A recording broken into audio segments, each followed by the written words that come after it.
जय हिंद साथियों, स्वागत करता हूं आप सभी का अपने यूट्यूब चैनल पर। साथियों, आज इस वीडियो में हम आपके लिए एसएससी सीएचएसएल के लिए एक महत्वपूर्ण वीडियो लेकर आए हैं। आज के सभी क्वेश्चन सेलेक्टेड इंपॉर्टेंट और गोल्डन क्वेश्चन होने वाले हैं।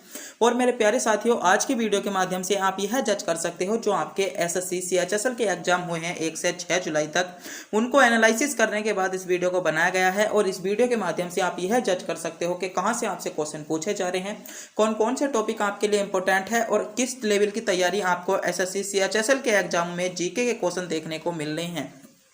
तो इस वीडियो के माध्यम से आप यह पता कर लोगे कि आपके एग्जाम में कहां से क्वेश्चन पूछे जाएंगे, कौन कौन से टॉपिक आपके लिए इंपॉर्टेंट होने वाले हैं, कौन सा क्वेश्चन आपके लिए सिलेक्टेड होगा, आपको किस टॉपिक पर अधिक ध्यान देना है। तो इस वीडियो को मेरे प्यारे साथियों पूरा ध्यान से जरूर देखेगा।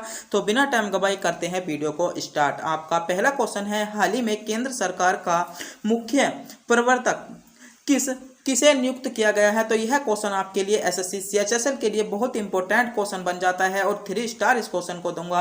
यह क्वेश्चन आपसे किसी न किसी शिफ्ट में आपसे क्वेश्चन देखने को मिल सकता है। तो क्वेश्चन पूछा गया है, हाल ही में जो केंद्र सरकार द्वारा मुख्य प्रवर्तक के रूप में आपको किसको नियुक्त किया गया है। यह क्वेश्चन आपका 100% इस क्वेश्चन को पूछे जाने के चांसेस हो जाते हैं और करंट अफेयर का गोल्डन क्वेश्चन होता है आपको। तो इस क्वेश्चन को आपको ध्यान में रखना है। जो हाल ही में केंद्र सरकार का मुख्य प्रवर्तक के रूप में नियुक्त किया गया है मेरे प्यारे साथियों, आपका धीरेन्द्र के ओझा को क्या किया गया है, नियुक्त किया गया है। यानी ए विकल्प इसमें आपका करेक्ट जवाब हो जाएगा। तो आपके लिए इंपॉर्टेंट क्वेश्चन था, इसमें सही जवाब क्या होगा, ए विकल्प के साथ आपका करेक्ट जवाब होगा। अगर मेरे प्यारे साथियों आप भी इन क्वेश्चनों का जवाब जानते हैं तो हमारे बताने से पहले कमेंट बॉक्स में बता सकते हैं और वीडियो के अंत में यह बताना ना भूलें आप इनमें से कितने क्वेश्चनों का जवाब जानते थे। और आप अभी तक हमारे चैनल पर नए हो तो प्लीज चैनल को सब्सक्राइब, वीडियो को लाइक और अपने दोस्तों के पास वीडियो को शेयर जरूर कर दें, क्योंकि हम आपके लिए सिलेक्टेड और इंपॉर्टेंट क्वेश्चन लेकर आते हैं। अगला क्वेश्चन है आपका, फतेहपुर सीकरी का निर्माण किसने किया था। ऑप्शन आपके सामने है, हुमायूं ने, अकबर ने, जहांगीर ने या शाहजहां ने। तो मेरे प्यारे साथियों आपसे क्वेश्चन पूछा जा रहा है, क्वेश्चन में आपसे विचार करने को कहा गया है कि फतेहपुर सीकरी, जो फतेहपुर सीकरी का निर्माण कराया गया था वह मेरे प्यारे साथियों किसके द्वारा कराया गया था। तो फतेहपुर सीकरी का जो निर्माण किया था वह मेरे प्यारे साथियों अकबर ने किया था। यानी बी विकल्प के साथ इसमें आपका करेक्ट जवाब होगा। फतेहपुर सीकरी का निर्माण किसने किया था, अकबर ने किया था मेरे प्यारे साथियों। गुजरात पर विजय करने के बाद किसने, गुजरात पर आपकी विजय करने के बाद 1572 में क्या है, आपकी अकबर ने दूसरी राजधानी जो बनाया था फतेहपुर सीकरी को बनाया था। और पहली राजधानी क्या थी, आपकी पहली राजधानी थी आगरा। मगर मेरे प्यारे साथियों पानी की कमी होने के कारण फिर जो इन्हें पुनः जो अपनी राजधानी नियुक्त किया था वह अपनी पुनः राजधानी आगरा को बनाया था। तो मेरे प्यारे साथियों जो अकबर थे इन्होंने ही फतेहपुर सीकरी का निर्माण कराया था और अपनी दूसरी राजधानी के रूप में फतेहपुर सीकरी को चुना था। मगर पानी की कमी होने के कारण इन्होंने क्या है, अपनी पुनः राजधानी आगरा को ही नियंत्रित कर ली थी। यानी इसमें जो करेक्ट जवाब होगा बी विकल्प के साथ आपका सही जवाब होगा। मगर मेरे प्यारे साथियों कई बच्चों का आपका डाउट बना रहता है कि हमने जो मुगल काल पढ़ा है मगर उसमें हमसे बहुत ज्यादा क्वेश्चन पूछा जाता है, कौन किसके पिता थे, कौन किसके बेटे थे, अधिकतर बच्चे भूल जाते हैं। तो हम आपके लिए इसके लिए एक ट्रिक लेकर आए हैं। आपको ट्रिक याद रखनी होगी, BHAJSA। तो भाषा से आप इनका पता कर सकते हो कि कौन किसका पुत्र था, कौन किसका पिता था और कौन किसका पोता था। बी से आपका हो जाएगा आपका बाबर, एच से हो जाएगा हुमायूं, ए से हो जाता है अकबर, जे से जहांगीर, एस से शाहजहां और औरंगजेब। तो मेरे प्यारे साथियों जो बाबर का बेटा था वह कौन था, आपका हुमायूं था। हुमायूं का बेटा आपका कौन था, हुमायूं का बेटा था आपका अकबर। अकबर का बेटा था आपका जहांगीर। जहांगीर का बेटा कौन था, शाहजहां। और शाहजहां का पिता को वो बेटा कौन था, तो औरंगजेब था। तो इस ट्रिक के माध्यम से आप इन्हें याद कर सकते हो। तो एक बार फिर से ट्रिक देखेंगे। औरंगजेब के पिता कौन थे, तो औरंगजेब के पिता थे आपके शाहजहां। शाहजहां के पिता थे आपके जहांगीर। जहांगीर के पिता थे आपके अकबर। अकबर के पिता थे आपके कौन थे, हुमायूं। और हुमायूं के पिता थे आपके बाबर। और बाबर के पिता कौन थे, तो बाबर के पिता कौन थे, उमर शेख मिर्जा। उमर शेख मिर्जा जो थे वे आपके बाबर के पिता थे। तो इस ट्रिक के माध्यम से आप इनके क्रम को याद कर सकते हो और यह पता कर सकते हो कौन किसका पिता था। तो मेरे प्यारे साथियों यह ट्रिक आपके लिए बहुत इंपॉर्टेंट ट्रिक बन जाती है और बहुत एग्जामिनर में आपकी सहायक आपके लिए हो जाती है। तो इस ट्रिक को आप ध्यान रखेंगे और चैनल पर नए हो तो चैनल को सब्सक्राइब जरूर कर दीजिएगा। अगला क्वेश्चन है आपका, भारत में पहला अखबार किसने शुरू किया। तो भारत में जो पहला अखबार शुरू किया था मेरे प्यारे साथियों वह आपका किसने शुरू किया था, यह क्वेश्चन आपसे पूछा गया है। तो बताइएगा, विकल्प आपके सामने है कि भारत में जो पहला अखबार शुरू किया था वह आपका किसने किया था। तो भारत में जो मेरे प्यारे साथियों अपना पहला अखबार शुरू किया था वह आपका किसने शुरू किया था? तो इसमें आपका बिल्कुल करेक्ट जवाब क्या हो जाएगा? तो इसमें जो आपका सही जवाब होगा वह होगा जेम्स सिल्क बिहग ने क्या था भारत में पहला अखबार शुरू किया था, यानी इसमें करेक्ट जवाब जो हो जाएगा विकल्प सी के साथ आपका सही जवाब हो जाएगा। जिन बच्चों ने विकल्प सी को चुना है यह क्वेश्चन आपके लिए इंपॉर्टेंट क्वेश्चन हो जाता है।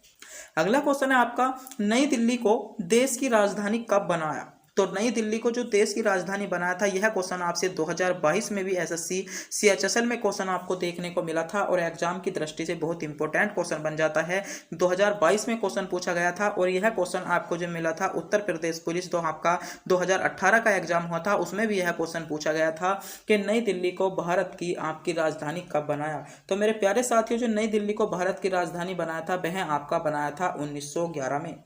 1911 में किसने राजधानी बनाया था? तो 1911 में आपकी जो 1911 से पहले जो भारत की पहली राजधानी थी वह थी आपकी कलकत्ता। कलकत्ता से परिवर्तित करने के बाद 1911 में भारत की राजधानी किसने? मुंबई परिवर्तित कर दी थी।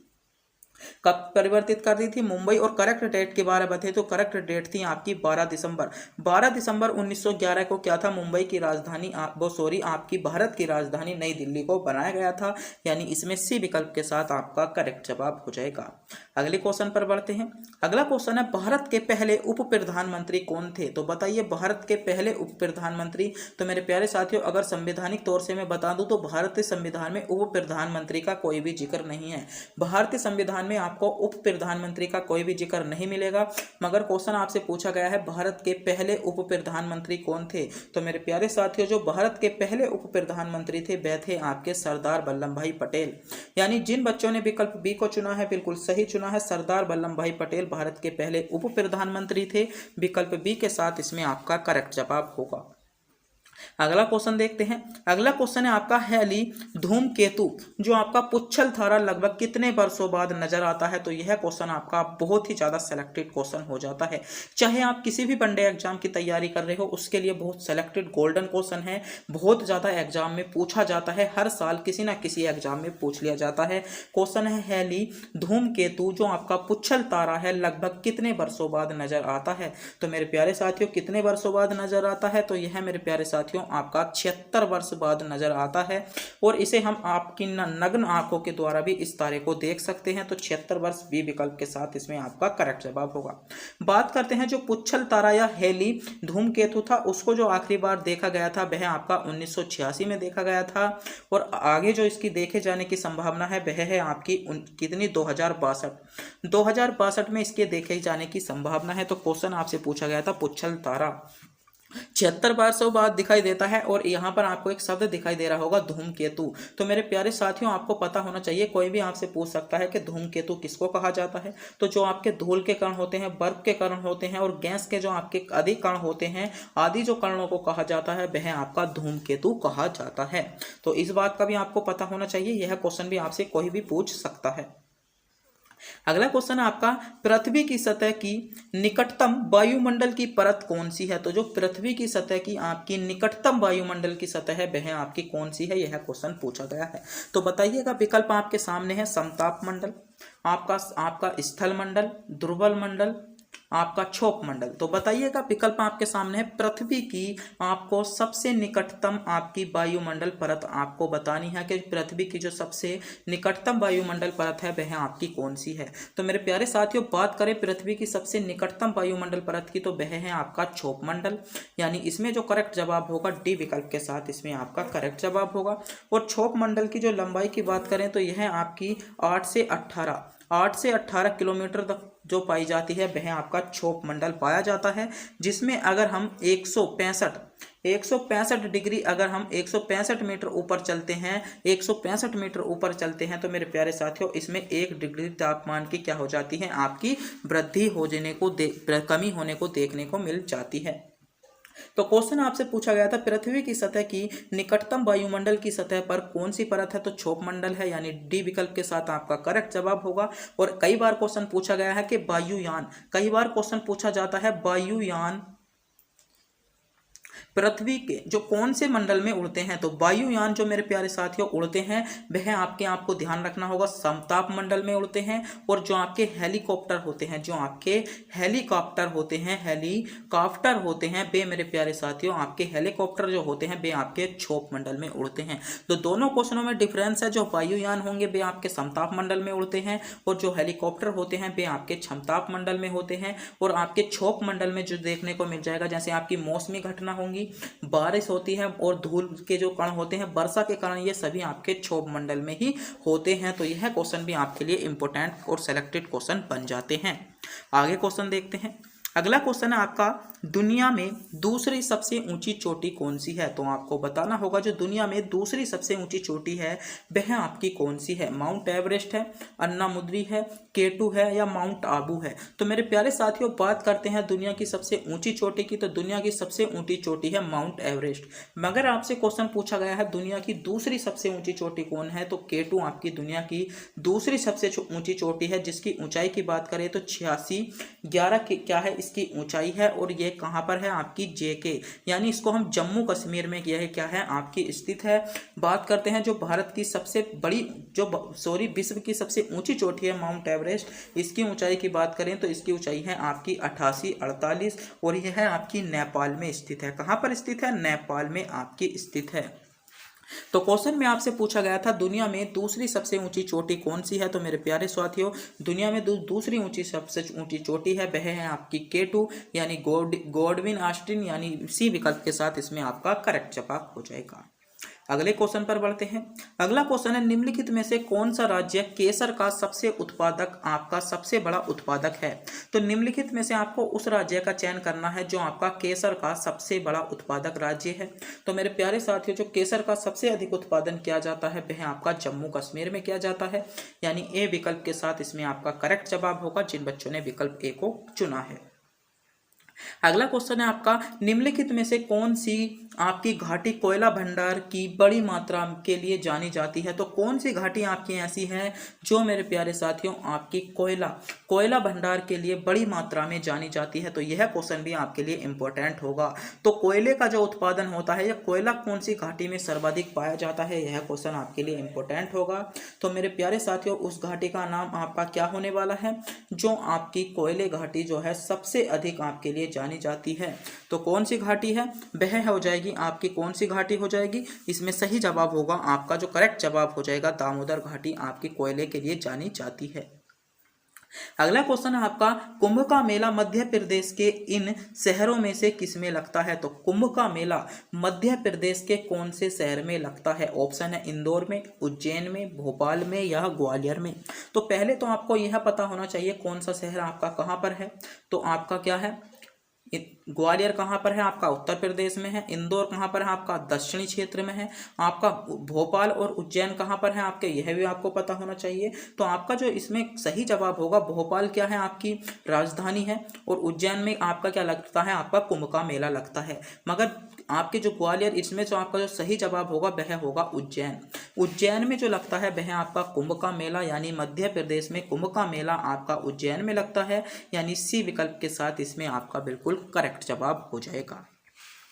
अगला क्वेश्चन है आपका, भारत का सर्वोच्च साहित्यिक पुरस्कार कौन सा है? तो भारत का सर्वोच्च जो साहित्यिक पुरस्कार है वह आपका कौन सा है? बताइए, भारत का सर्वोच्च साहित्यिक पुरस्कार आपसे पूछा गया है। तो भारत का सर्वोच्च साहित्यिक पुरस्कार कौन सा है? तो मेरे प्यारे साथियों ज्ञानपीठ पुरस्कार भारत का सर्वोच्च साहित्यिक पुरस्कार है, यानी ए विकल्प के साथ इसमें आपका सही जवाब होगा। और सबसे पहला जो आपका सर्वोच्च साहित्यिक पुरस्कार दिया गया था वह आपका किसका दिया गया था? वह आपका शंकर क्रुप्स को क्या दिया गया था? सबसे पहला साहित्यिक पुरस्कार दिया गया था। और जो साहित्यिक पुरस्कार दिया जाता है वह आपका संविधान की 22 भाषाओं में से किसी एक भाषा में प्रचलित, एक भाषाओं में क्या दिया जाता है? आपका 22 भाषाओं में क्या दिया जाता है?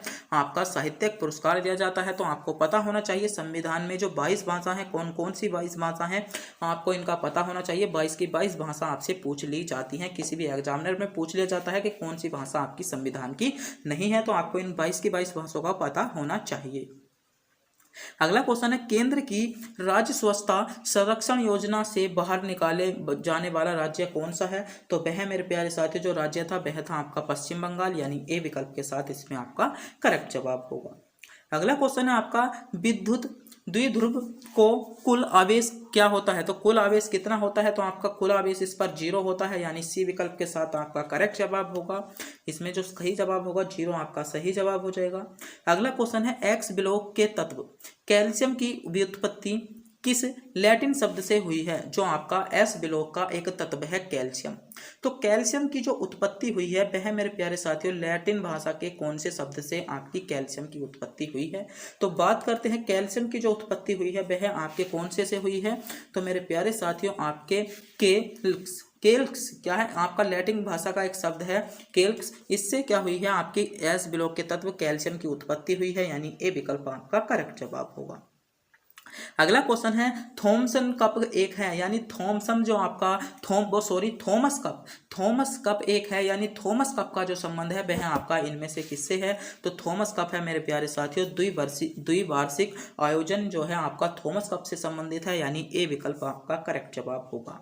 अगला क्वेश्चन आपका विजयनगर के किस शासक में बहमनियों से गोवा को छीन लिया था। तो विजयनगर का कौन सा शासक ऐसा था जिसने बहमनियों से गोवा छीना था। तो गोवा की राजधानी क्या है आपकी पणजी है। तो बताइए विजयनगर का ऐसा कौन सा शासक हुआ था जिसने बहमनियों से क्या था गोवा को छीन लिया था। तो वह आपका कौन सा राजा था।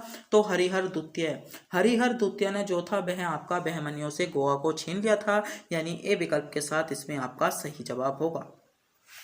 अगला क्वेश्चन है भारत के में राष्ट्रीय आय का अनुमान तैयार करने का उत्तरदायित्व निम्नलिखित में से किसका है। तो भारत में जो राष्ट्रीय आय का अनुमान तैयार करने का जो दायित्व जाता है, जो उत्तरदायित्व है वह आपका किसका है। तो वह है आपका केंद्रीय सांख्यिकी संगठन का है, यानी डी विकल्प के साथ इसमें आपका करेक्ट जवाब होगा।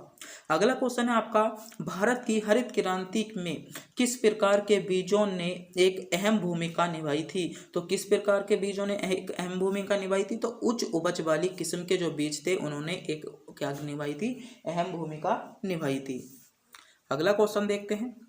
अगला क्वेश्चन आपके लिए क्या इंपॉर्टेंट है। तो मेरे प्यारे साथियों आज के जो क्वेश्चन थे सभी क्वेश्चन सिलेक्टेड थे, इंपॉर्टेंट और गोल्डन क्वेश्चन थे जो आपके लिए इंपॉर्टेंट थे और आपको एग्जाम में देखने को मिल देंगे।